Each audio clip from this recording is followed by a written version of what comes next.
Quand on vous dit que les adolescents d'aujourd'hui sont de moins en moins intelligents, il faut savoir que récemment, dans le collège où j'étais, il y a eu des cours de soutien pendant l'été pour les élèves qui ont de grandes difficultés pour rattraper les fondamentaux qui sont censés avoir acquis l'année précédente. Ça dure pas très longtemps, c'est le temps d'une semaine, c'est pour les élèves qui vraiment, de base, devaient redoubler. Et moi, j'y suis allé, j'y suis passé en coup de vent, pas pour travailler, mais pour voir si ça se passait bien, parce que là-bas, c'est chill et tout le monde est content de me voir, bien évidemment. Il faut savoir qu'au moment où j'arrive, déjà, la prof qui s'occupait de ce petit cours, ils étaient 7 élèves, c'était des élèves de 4e, 3e. Déjà, quand j'arrive, je vois qu'elle était dépitée. Je vois que ça se passait pas très bien. Ils arrêtaient pas de discuter. Ils prenaient pas du tout la chose au sérieux. Ils voulaient pas réviser. Ils se rendent pas compte que, par exemple, il y a le brevet l'année prochaine pour certains, alors qu'ils sont pas du tout prêts. Et de là, elle me dit, tu sais quoi, Quentin, si tu veux, lis les réponses qu'ils ont écrites et tu verras à quel point j'ai des raisons d'être dépité. Il faut savoir qu'il y avait des questions. Ils revoyaient les bases sur le français, l'histoire, tout ça. Et les questions, c'était, par exemple, donner les dates de la première, seconde guerre mondiale, combien il y a eu de morts. Certains répondent beaucoup.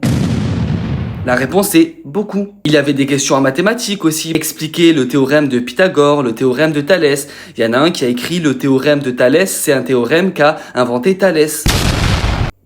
Tu vas aller où? Genre, ne réponds rien pour faire ça. Du coup, pendant un moment, comme elle était énervée et qu'il la prenait pas du tout au sérieux, elle leur a dit, vous savez quoi? Vous allez faire des trucs de primaire, de bébé cadom, de maternelle. Donc, elle leur a donné des coloriages, des multiplications à faire. Dites-vous que certains ne connaissent même pas leur multiplication. Certains, si tu leur donnes pas une calculatrice, ils ne savent pas combien ça fait 7 fois 8, par exemple. Même sur des choses de primaire, ils avaient pas tout bon, ils avaient des fautes. Sauf que le problème, c'est qu'en septembre, ça va être la rentrée. Il va falloir enchaîner sur la 4e, sur la 3e, à cas les classes les plus dures. Mais avec des bases comme ça, il vaut mieux retourner en CM2.